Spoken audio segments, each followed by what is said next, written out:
Alliance of Investment Councils of Central Asia and the Caucasus, unlocking regional investment potential. It's very important considering that there is increasing economic interconnectedness across the region. Investors increasingly operate across multiple countries in Central Asia and the Caucasus. Many investment barriers are being regional in nature. The need for coordination and structured dialogue is growing. It's exactly from this practical need, the need for coordination and structured dialogue is growing. And it's exactly from this practical need that the initiative to establish the Regional Alliance of Central Asia and Caucasus emerged. Brief presentation of the Alliance, including reference to the strategic session of the Alliance held on defining its priorities areas of activity. And I would like to today start our panel session with the question, why is CAEx important for the region? And ADB has become a strategic partner of the Alliance. Why? In your view, is such an initiative important for the region? As part of the Alliance establishment phase, ADB has supported the preparation of the first analytical report, CAEx Policy Paper, Central Asia and Caucasus, Investment Priorities 2026. What key investment priorities do you see for the region? How would you describe the overall investment profile of Central Asia and the Caucasus? And what role can the Alliance play in harmonizing and improving the regional investment environment? Thank you very much, Aziz, and it's a pleasure to be here today with all of the panel participants, same from BRD, heads of investment councils. Indeed, we provided support and we supported this idea from the beginning because we believe there are three key reasons why this alliance matters at this specific stage of regional development. First of all, we see that investment opportunities in Central Asia are increasingly regional, while constraints, according to the survey and our engagements, remain fragmented at the national level. So our joint policy paper, which we are proud to launch at this TIF, shows that the strongest opportunities today, whether they are in green transition, logistics, corridors, agriculture value chains, or digital connectivity, are inherently cross-border, because we are talking about what is essentially regional public goods. Yet investors continue to face divergent regulations, issues with access to finance, imperfect regulations, standardization issues, which remain concentrated at national levels. So from that perspective, I think it's important that Alliance can bring us together and pursue convergence in practices, convergence of frameworks. Second, we see that there is a clear gap between the region's potential and actual investment activities, investment flows. It's true that the region attracted record FDI over the past 2 decades, but the analysis shows that this FDI still focus on few sectors and few countries.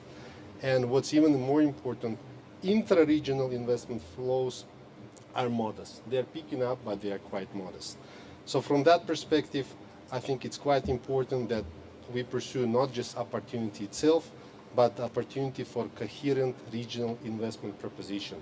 And from that perspective, I think Alliance can build value by formulating, updating, and presenting a regional investment pipeline. Regional investment pipeline that could be accessible to members of investment councils, that could be supported by financial institutions in terms of project screening, evaluation, downstream financing support, and would reinforce the value proposition of investment financing opportunities, because ultimately the investment councils we gather today share a lot of common investors, both existing and potential. And the third reason we supported this, I think, because Alliance directly addresses the constraints that investors consistently highlight.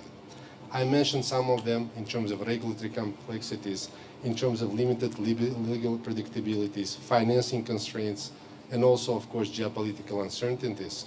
So these are very important issues that prevent investors from embarking on a larger investment ambitions, even on a regional scale.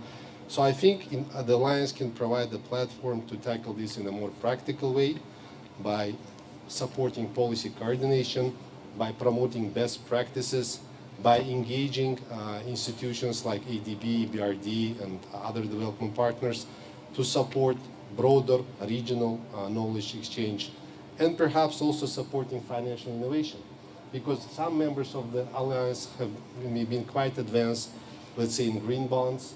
We see emerging demand in some other member countries. So this could be a platform not only exchange knowledge, but also exchange experience. And from ADB, we are ready to support this platform, because I think if this alliance can help present a coherent investment proposition, one that is anchored on a robust country knowledge, on the regional pipelines, on a harmonized approaches and standards, I think this can help reduce transaction costs and improve credibility of a region as an investment destination at large.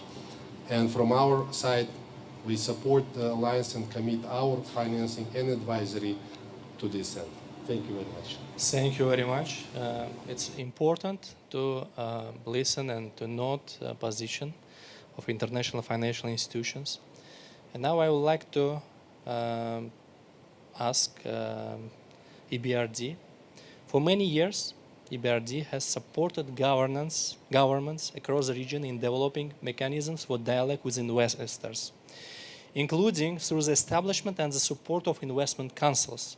From your perspective, what are the key tasks facing such platform in the region today? How has their role evolved in the recent years? And what practical results have you observed from their work over the past 5 years? Please. Perfect. Thank you very much, Aziz. Great to be here. Excellent policy papers. Very, very important developments that is happening right now. As EBRD, which you have mentioned briefly, but I'd like to reiterate, for the past 2 decades, we have worked with governments across Central Asia and the Caucasus to strengthen the public-private dialogue and to, of course, improve the investment climate. Improving investment climate is the key, and we have supported investment councils across the board, of course. Countries like, including Uzbekistan, we've been working very closely with our partners. Of course, Kazakhstan is the longest standing investment councils. We're going to have the 38th plenary session. Kyrgyz Republic, Moldova, Georgia, and Armenia. And we have seen firsthand how effective these platforms can be in driving reform and investment, as you can also feel it just now. Today, however, the region is entering into a new phase, and this is, I think, one of the first steps of this new phase. As the countries are definitely pursuing ambitious structural reforms, economic reforms, strengthening regional connectivity as indicated, and they are both competing on one side with the more sophisticated forms of investment, but on the other side, they're working more together with the regional projects. Two that comes to my mind that I have to mention: Rogun in Tajikistan, Kambarata in Kyrgyzstan. They are important not only for Tajikistan or Kyrgyzstan, but they are important for the entire region.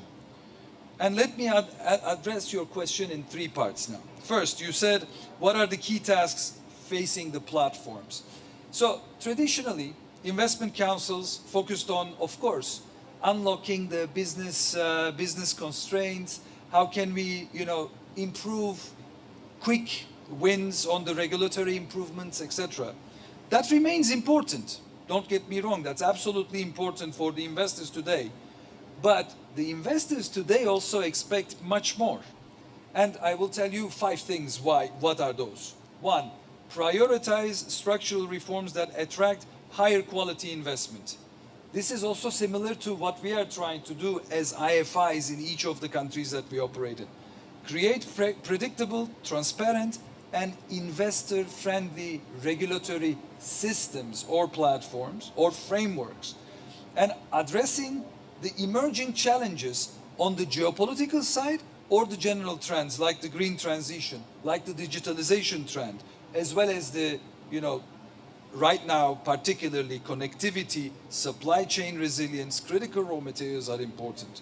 Support development of bankable opportunities, creation of pipelines that it was indicated before, and also increasingly coordinate on the issues that go beyond the borders.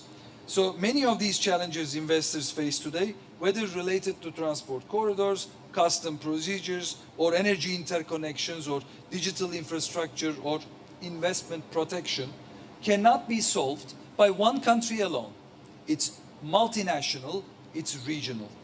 So secondly, how the investment councils are evolved.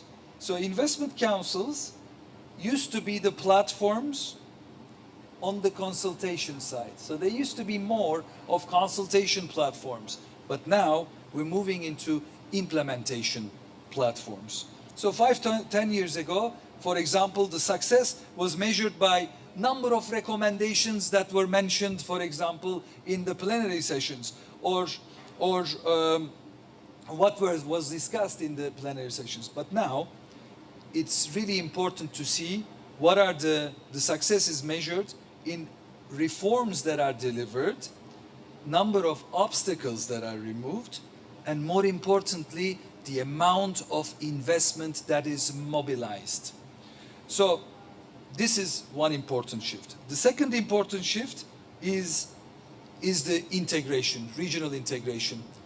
The investors are now looking at the region as a whole, not in the specific countries. So particularly Central Asia and Caucasus are considered as a one larger single market, which requires this larger market to also work on the relevant legislations and regulations to support sectors like transport, energy, mining, critical raw materials, agribusiness, tourism, and of course, I want to also underscore one more time, digitalization and digital sectors. So in this context, Regional Alliance of Investment Councils across Central Asia and Caucasus, both timely and very relevant.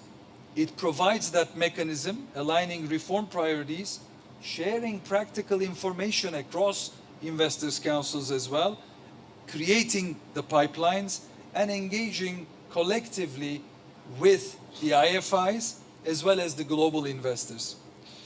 So, finally, I want to talk about your last question. So, what are the outcomes, specific outcomes that come out? First, investment councils have accelerated important policy reforms across the region.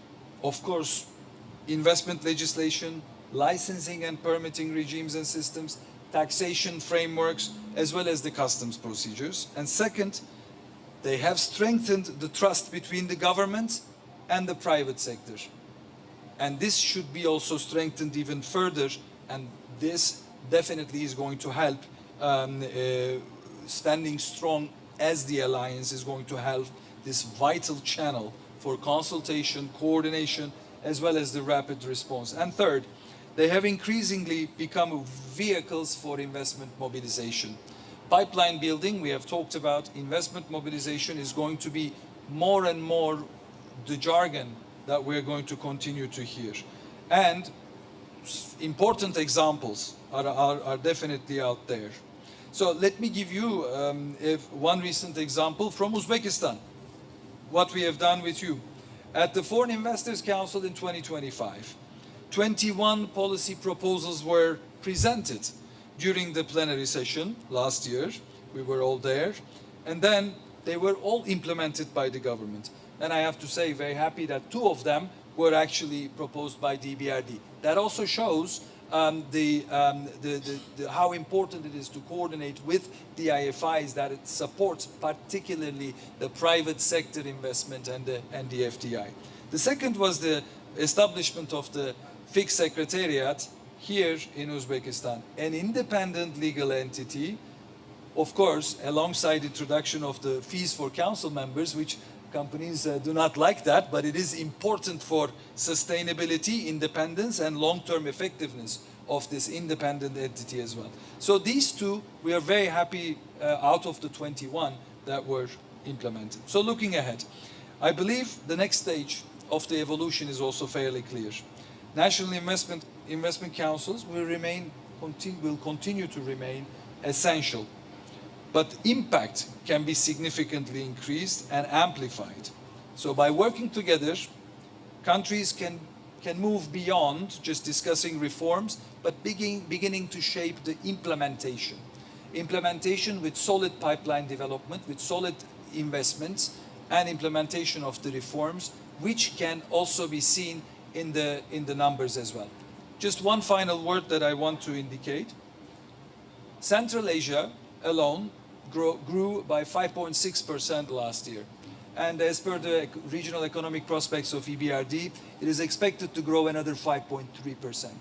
And this number is twice as much as the entire countries of operations of the EBRD. And it is not a coincidence that this is happening right now. This will definitely fuel and support the investment, the capital accumulation in these countries, and the private sector, international private sector. So the EBRD, as the EBRD, we strongly support this vision and very much welcome the establishment of the Regional Alliance of Investment Councils for Central Asia and the Caucasus, and which is an important step towards more coordination, more investment friendly, and a prosperous region. Thank you very much.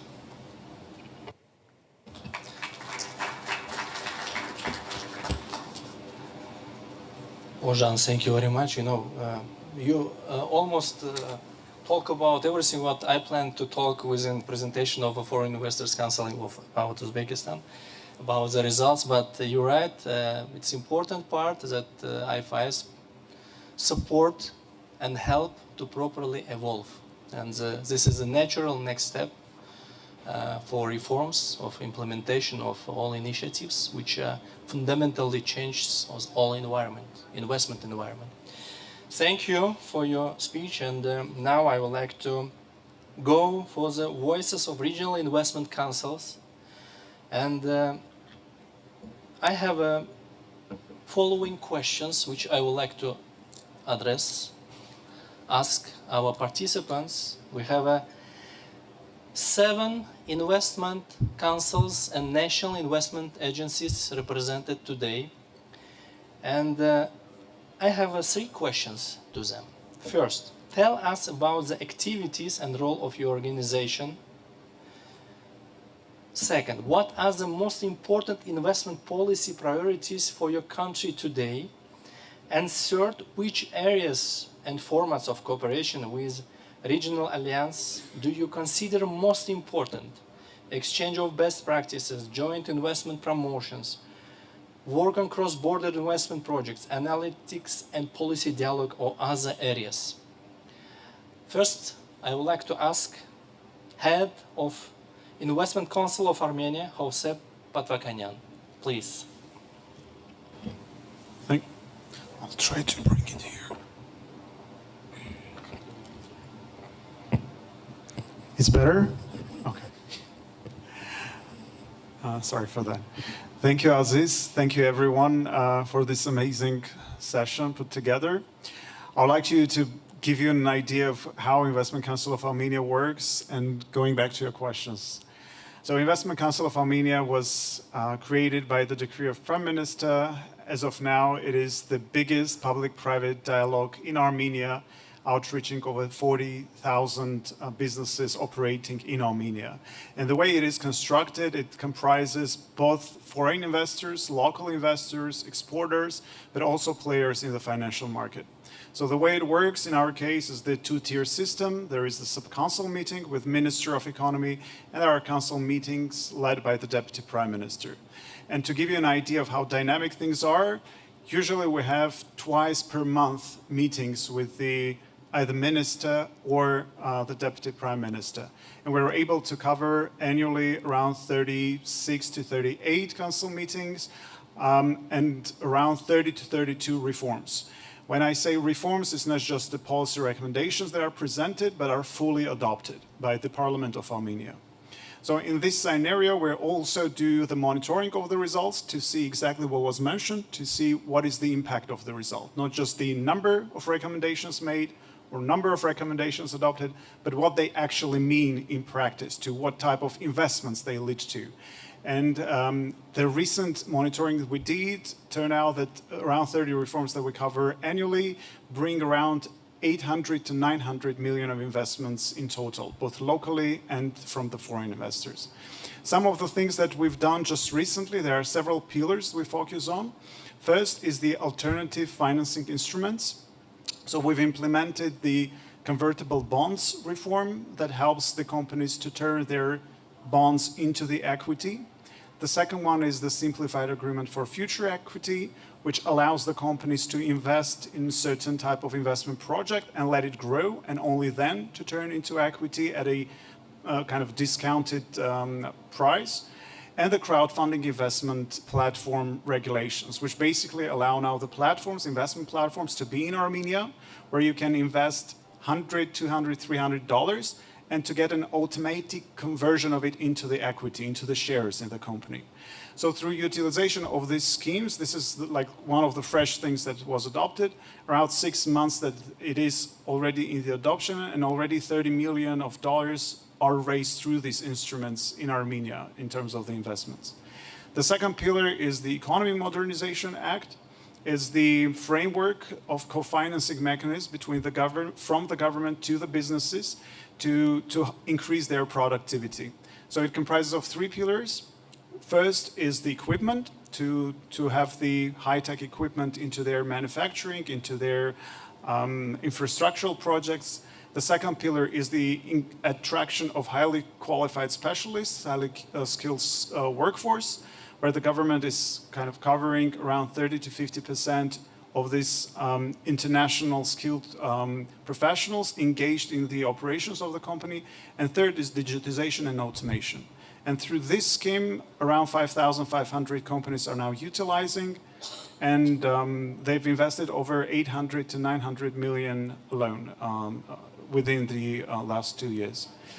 Our priorities and how we see the regional alliance for the upcoming frameworks. One of our priorities is the electronic transferable records. This is something that was approved by the minister, so we can kick off the works, which will allow the companies, and not only in Armenia, but also in Central Asia, if other Central Asian countries join the group, to have a non-interrupted transfer of goods and services. It will help to reduce the times on the borders. It will basically mean the equivalence of the paper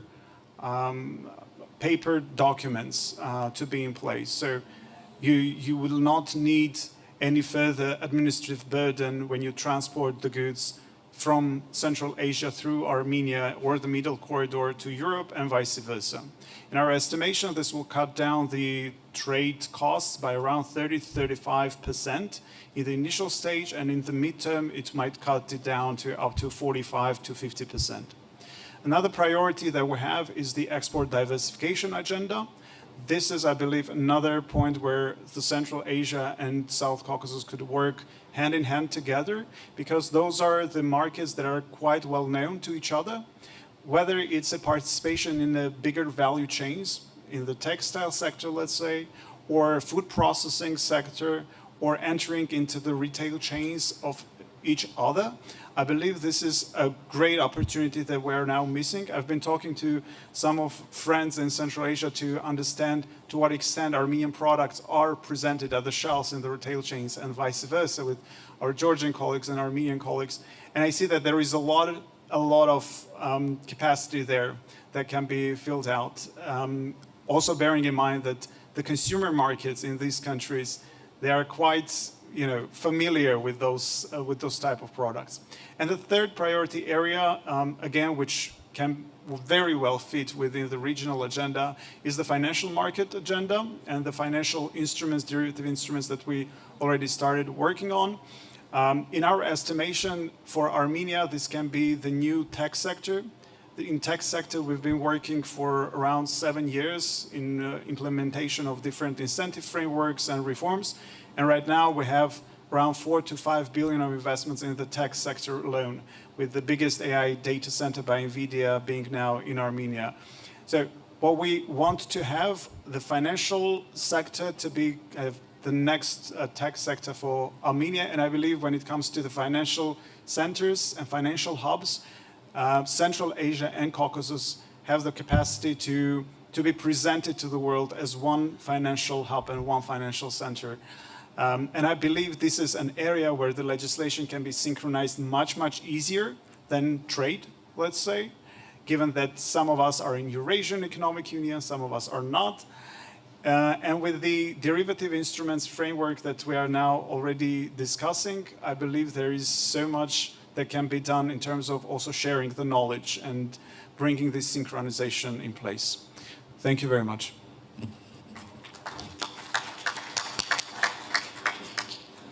Josep, thank you very much. Very well noted, and I think it's important to know how works the Investment Council of Armenia, and these results are very impressive. Now I would like to ask Chairman of Investment Agency of Georgia, Mikhail Hidureli, to address my questions. Thank you. Thank you, Aziz. First of all, just introducing maybe a little bit about the agency, Investment Agency of Georgia, mainly responsible for FDI attraction, export promotion, and PPPs in the country. We've been doing this for like 10 years already, and I think right now we could say that what we as the country position ourselves is very open government, low bureaucracy, always ranking in the top 10 in terms of ease of doing business, one of the lowest taxes, and we try to keep it as it is. This is probably one of the 2 reasons why usually investors come. Very accessible, and we always kind of try to have a very concrete, specific projects for investors. And in addition to this, of course, we have priority sectors which are very similar between those countries, logistics, energy, especially now when we see there's a lot of disruptions in the northern corridor, and then we saw another disruption in the southern corridor.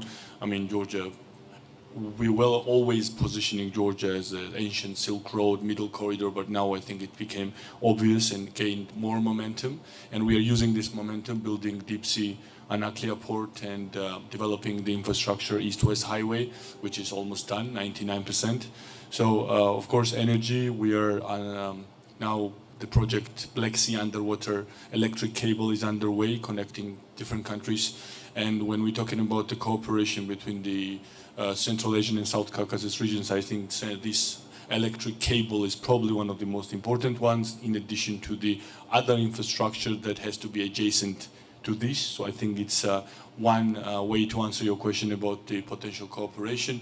Another thing I think, Aziz, what I think you asked regarding why is it important to cooperate? I think in this very dynamic world where geopolitics is dominating the economic, I think you need alliances, right? I mean, you need it more than you needed before. This is one reason. Second reason is that I think we understand each other, not only because we are in the same region, and of course there are some cultural and historical connections and friendships that we have, but more importantly because we are more or less on the same level of development. Maybe in some things Uzbekistan is further, maybe in some things Georgia is further. I mean, this is why so what we do, by the way, is that we consult with other developing countries, exchanging informations. From this trip, I go to Jordan. We are working with Ministry of Investment of Jordan, sharing the experience of Georgia. And it is relevant because we did it like yesterday, right? As soon as you go out and start seeking Western European consultancies, and the agencies, you find out that they speak a different language. They're on a different level of development, and you don't really understand each other. So what we need, one thing, they're asking for the second. So I think in this way, we could learn from these sectors where you are stronger, you could learn from us, and the same thing comes to our colleagues as well. So I think it is very timely, as it was already mentioned, and we will be more than happy to, as I said before in the morning, there's enough CAEx and enough capital around the world. Of course, we are still competitors. Let's not lie to ourselves. But there are many, many projects and ways we could do together. Okay? Thank you. Mikhail, thank you very much. You are very right. We have enough capital, and we should put ourselves not as a single country, but as a whole region. And then the region will be more attractive when everybody will be synchronized with the competencies, professionalism, with environment. And you're right, we need to learn from each other. Now I would like to give a floor to address my questions for Director of Kazakhstan Foreign Investors Council Association, Zhanna Baydasheva. You're welcome, please. Thank you very much, Aziz. Distinguished ladies, gentlemen, dear colleagues, and dear participants of today's forum. It's really a big honor for us to be here today.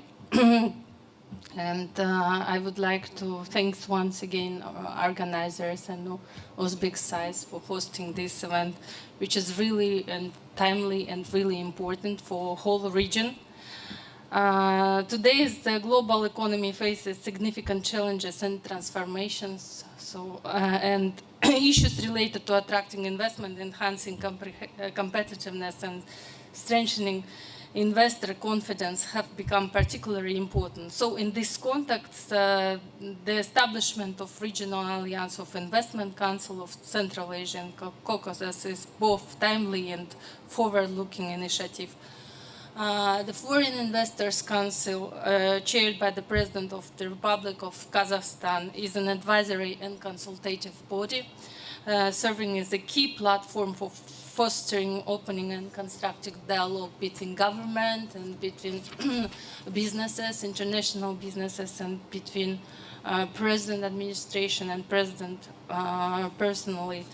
Since establishment in 1998, the Council has become one of the most effective mechanisms for interaction between investors and the government.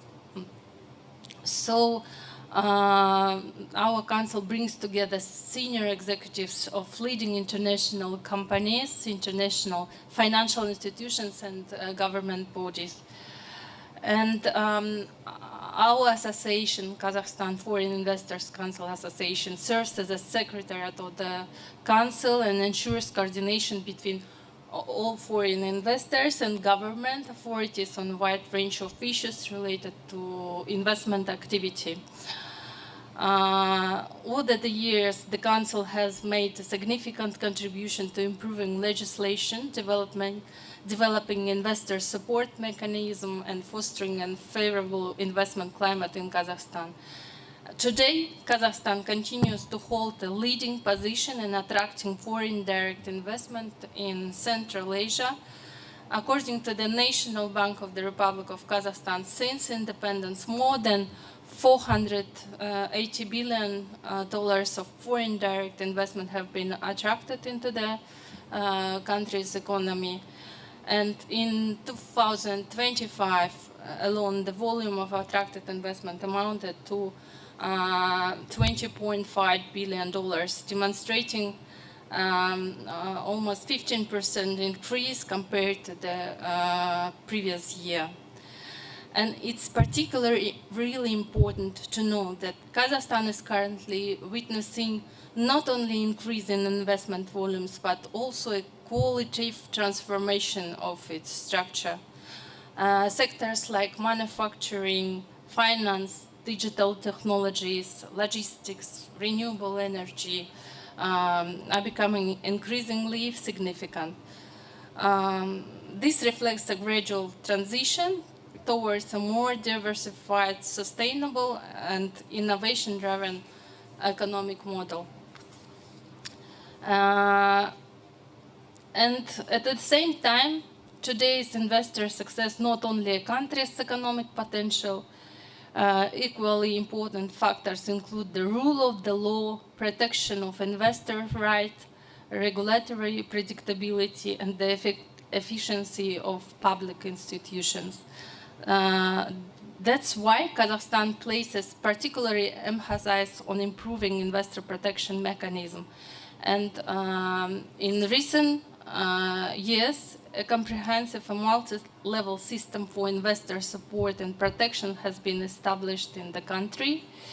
A key step in this regard was assignment of the function of investment ombudsman to the Prosecutor General of the Republic of Kazakhstan, as well as the establishment of the Committee for the Protection of the Investors' Rights.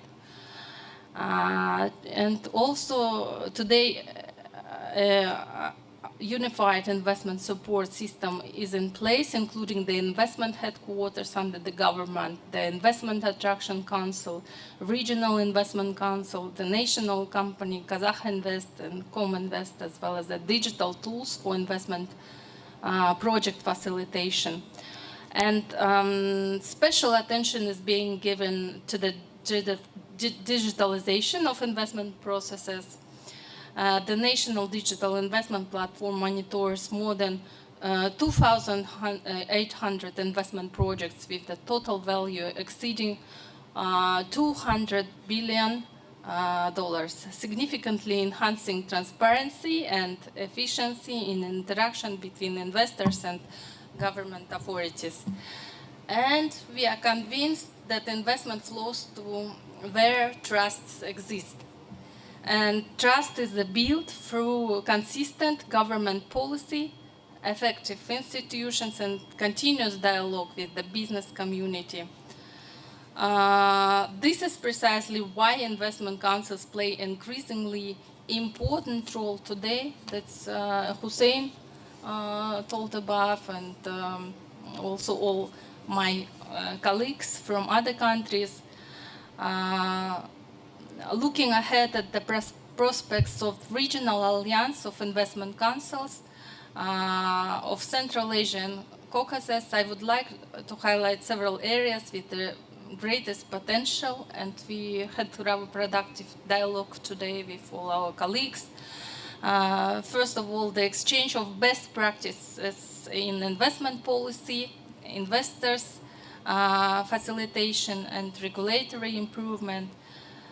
Despite differences in national models, of course, our countries face similar challenges and can learn significantly from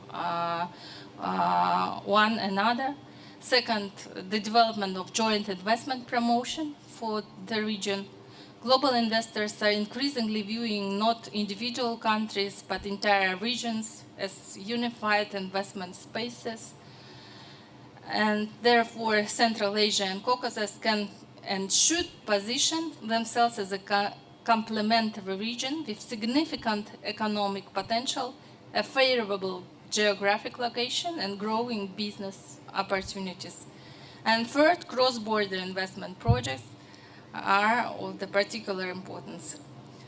So the development of transport corridors, logistics infrastructure, energy, digital connectivity, industrial cooperation can become a new driver of the economic growth for the entire region. I am confident that our new regional alliance of investment councils can become a more important mechanism for strengthening investor confidence, shaping a unified regional investment agenda, and promoting joint projects. So thank you very much. And I wish for all of us successful start and launching of this new entity. Thank you. Jana, thank you very much. You mentioned almost all formats, areas of cooperation important, and almost you're right. But we will start with some of them because we need a lot of work to do. Now, I would like to give a word for address the questions to the head of the Secretariat of Foreign Investors Council and the National Investment Agency of the Kyrgyz Republic, Uluk Kedarbayev. Uluk, please, you're welcome. Thank you, Mr. Gafurov. I think today is, as I mentioned, very historic moment. Honestly, as Hussein has mentioned already, the initial story of the investment councils were to create a platform to provide the dialogue opportunity between the government and business. And in Kyrgyz Republic, it was back in 2007 when Investment Council was created under the president of the Kyrgyz Republic. The Investment Council has been since then served as the highest level of dialogue between the government and business to address key issues related to investment policy, business enabling environment, and also one of the recent strategic objectives was the development and promotion of public-private partnership projects. I think in the recent years we see that we as a region have come together now and understanding that we have to move forward, not only defending and competing for national interests, but also standing together as a cooperation partnership within the Central Asia and a larger region with the Caucasus. I believe today we have an opportunity to really work together on addressing the issues and challenges faced by investment that are interested in looking into Central Asia as a region. So therefore, I think in order not to repeat what already been said, I think this is a really great opportunity that we do work on a pipeline of bankable projects. We do work on harmonization of investment policies, and we do try best in linking the investment opportunities within the region. I think this is a really great opportunity because I think as a region itself, we have not uncapped the opportunity that we have today.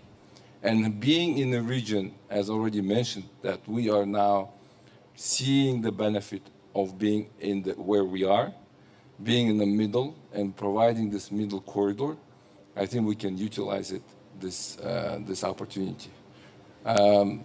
Said that, I think I will stop here, Mr. Aziz, and because everybody already said everything. Thank you.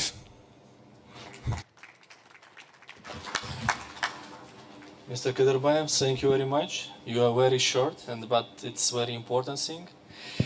I think we will have enough time to talk about the areas of and the formats for cooperation later on, and we already talked before on our strategic session. But we still need to get know about organizations, and I would like to give now word to address the question to the Director of the State Unitary Enterprise Taj Invest, Mr. Jurazada Dalshot Muzaffar. You are welcome, please. Спасибо большое. Можете повторить вопрос, пожалуйста? Да, конечно, повторю. I will try to manage in Russian, but I hope it will be easier for everybody to understand. First of all, please tell us about your organization and what role it plays. Second, what investment policy or priority you see which is important for today? Number three, what directions and formats of cooperation of the regional alliance are of the highest importance? Thank you for your question. I'll switch to Russian in order to entertain our translators, so I better speak in Russian.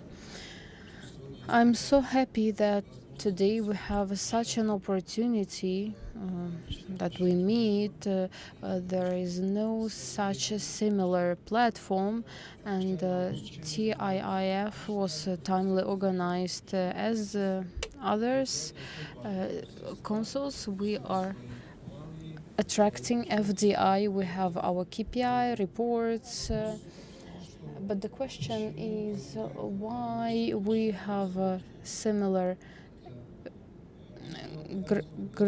grounds. Why it was established and created? There is a necessity from investors, because now companies invest in regions. Maybe 5 or 10 years ago, when it was mentioned today, the beginning of the reforms in 2017, it was relevant to have FDI, but now this regional alliance is super important, and as a part of this integrations we can do anything. But it's not about attracting investments. First, it's a platform where we can exchange opinions, have the trade,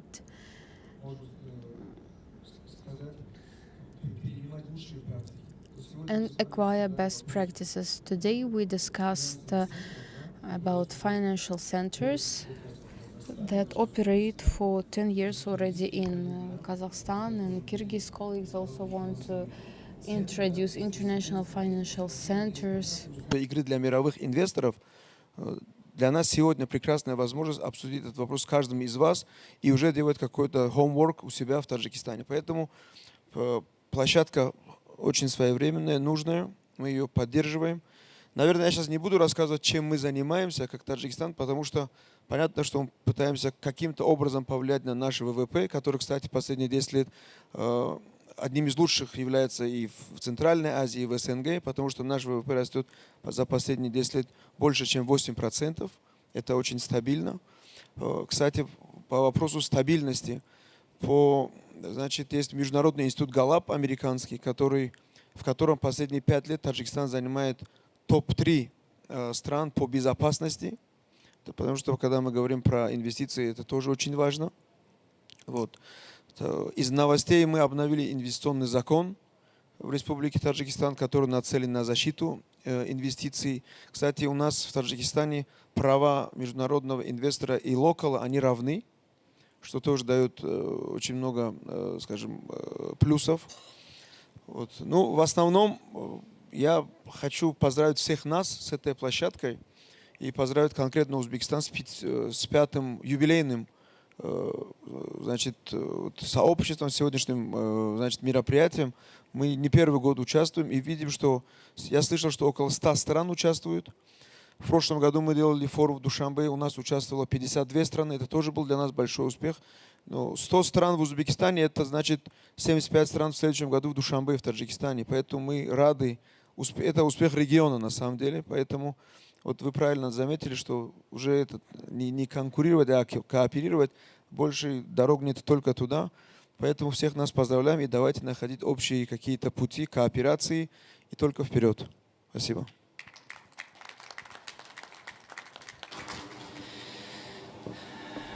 Большое спасибо. Thank you very much. It's important to note that we have such experience, and of course, thank you for your congratulations. Now I would like to provide the floor to address the questions to the Director of Market Access and Policy Center, Turkmen Congress ES, Vepa Malikuliyev. Please, Vepa. Yeah. Thank you, Aziz. Good afternoon, everyone. We are the Market Access and Policy Center created under the Turkmen Congress private enterprise in Turkmenistan. Turkmen Congress is an event management company. We do conferences, exhibitions, trade missions. We've been doing that for 2 years. We're a relatively young company. And it was only natural to create a think tank type of institution, a matchmaking service institution, like the MAP Center under the event management company, which we did last year.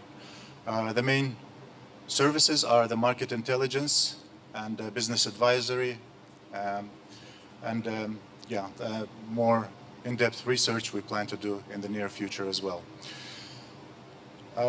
In this capacity, we collaborate with our government in attracting investments, attracting foreign investments into the country.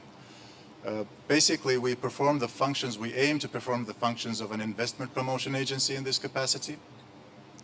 And in this role, we would like to offer our services as part of this regional alliance, which are geared more towards the private sector. And some of my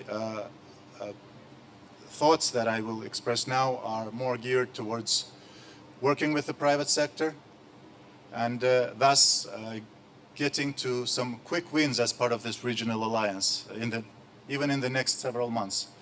We talked this morning about organizing trade missions between our countries, both aimed at mutual investments, but also starting from trade, as some of the colleagues have mentioned.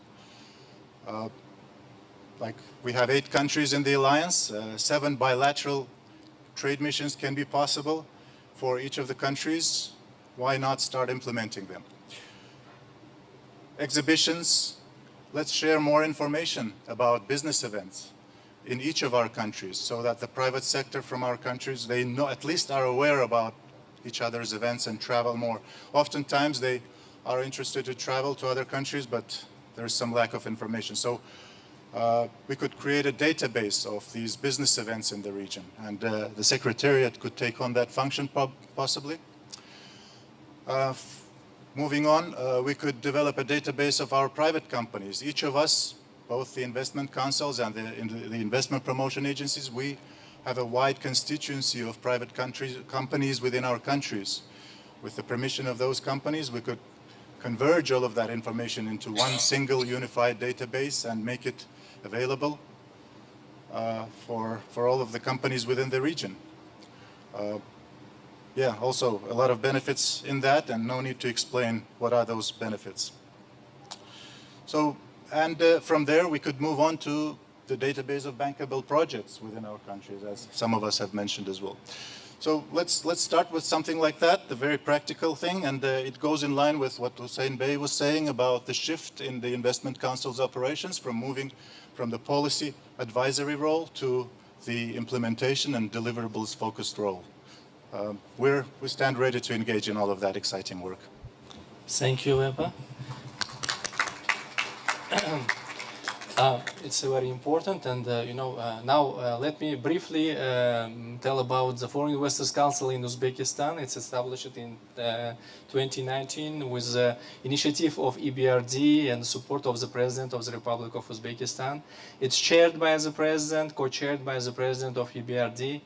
We have a plenary sessions, interim sessions, we have working groups, and if we go through the more operation unit, then we can easily say that just for the last year we convened more than 50 working group meetings. We have collected more than 300 proposals, 120 initiatives justified and presented to the government during our interim session on May, and we expect more than 60 will be approved on red map. This is implementation plan as recorded before and mentioned by the Ojan. We have last year 22 initiatives, 21 policy papers, and 1 more operational administrative initiative implemented during the year, and we expect more than 60 will be implemented during the following year. This is for us a good result, and active participants. As of today, we have more than 80 companies who is very active with the council, but only 43 of them are members of the council. We have 4 financial institutions in the council, 3 of them in the executive board, and we have also observer companies who is active on our day-to-day meetings, and we have a lot of experts globally known and the local experts who are active and supporting the work and supported during the year with their expertise, competence, and actively involved. We had 5 analytical reports progressed and published this year, and the last 2 of them, this is with the ADB support and support of all regional alliances in national investment agencies, and another is ESG report, which will be presented tomorrow. I mean, we are moving from just advisory to the body who are helping for implementation, because we are supporting our initiatives as support by on a legal side and on the organizational side. This year, as you see, we are taking a part on huge events and actively participating on Tashkent International Investment Forum with the panel session, strategic session, and side events which we are holding with our members. And this is also one of a showcase how the council can work and be active with the support of our members. and can promote the implementation and the work of reforms, because this is which we would like to show and see as a vision for the future. And of course, I would like to answer to the questions which I addressed. What are the most important investment policy priority for your country today? Of course, this is infrastructure, development of energy sector, and this is digitalization. This is the most important areas. And of course, this is another, it's a relevant legislation to attract new type of investment institutional capital. And when I will answer the question, which areas and formats of cooperation within regional alliance are important, I think this is the exchange of best practices. Of course, this is the most important. And then this is a joint initiative to improve investment environment in the region. This is a tool which should be stressed and moved on the top of our agenda. This is my speech, and now I would like to go to the next block. Will be a very short block about the blitz questions to the participants of today's panel. Question to all participants. Very briefly, just 2-3 words. Describe what do you consider the single most important common priority for improving the investment environment across the region today? You are welcome. Jean? I'll start. Okay. You said 2-3 words. I have 3 words for you. 1, trust. 2, predictability.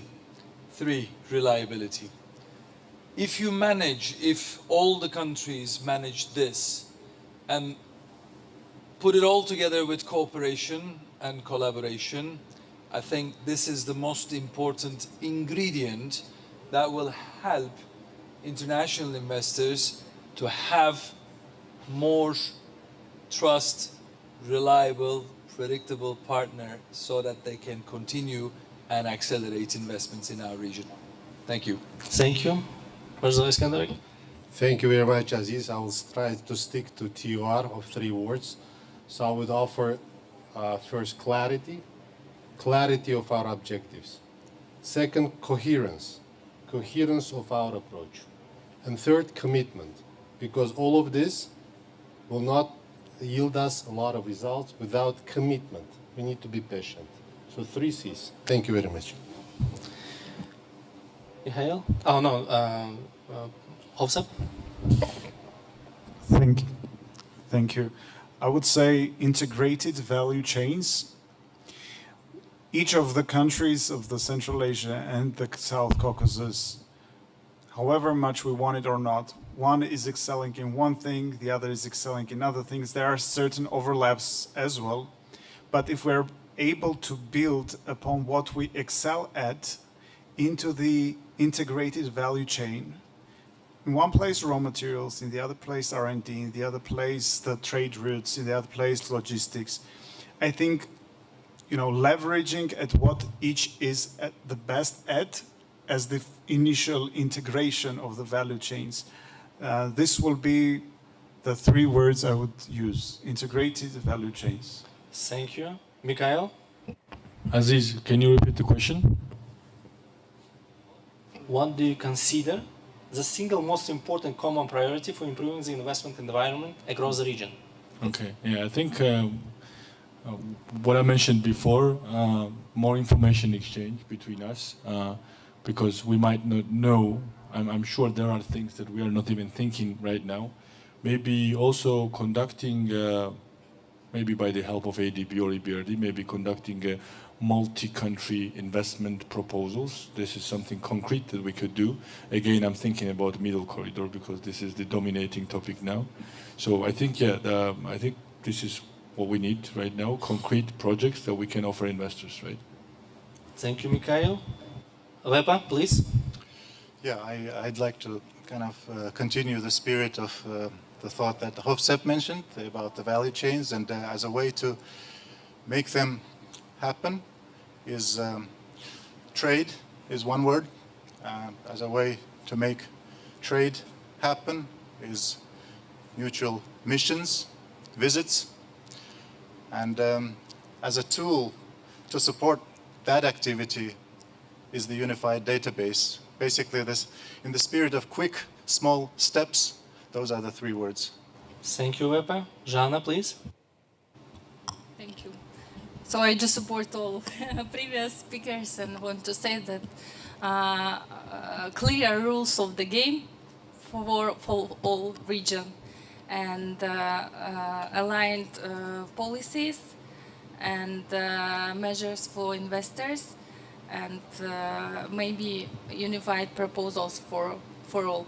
This is very important. And what I wanted to say, it's very difficult to attract investors to the region, to the country, but also it's very difficult to keep them in the country, in the region. So we should work on the existing environment as well.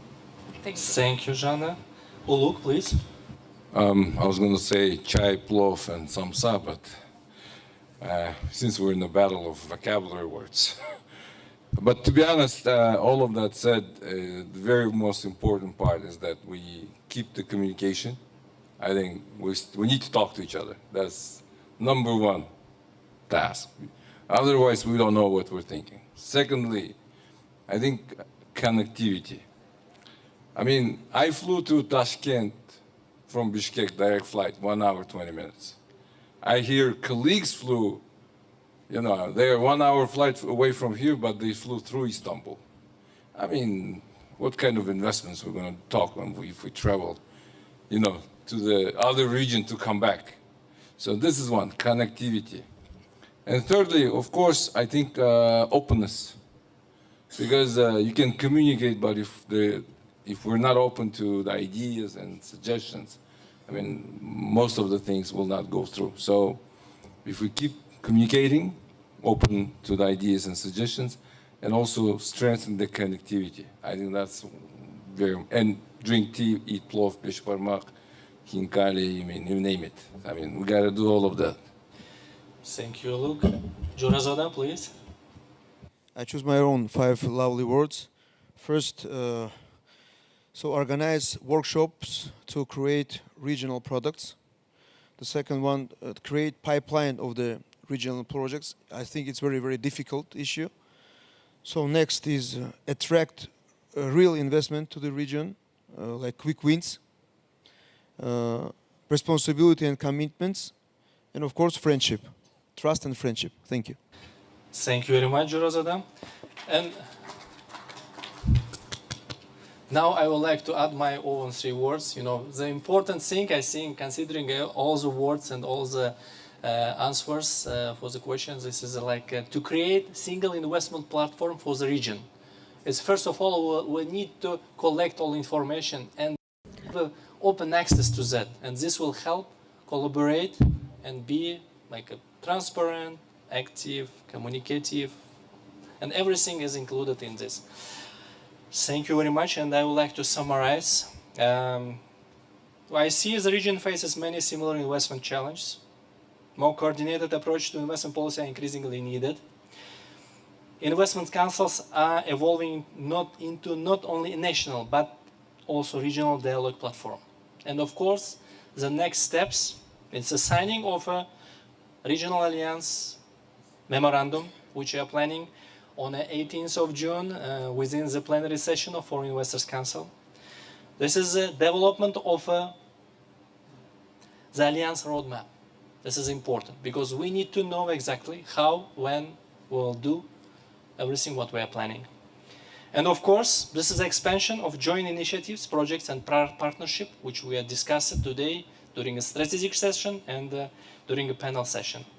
And of course, at the final, I would like to invite investors, international organizations and partners to engage with the Alliance. We believe that for many companies, implementing regional strategies across Central Asia and the Caucasus can become a valuable platform for dialogue, coordination, and the development of joint initiatives. And we remain fully open to discussing such cooperations. Thank you very much for your patience and for participation. Now I would like to invite all participants to take a group photo here on the floor. Thank you.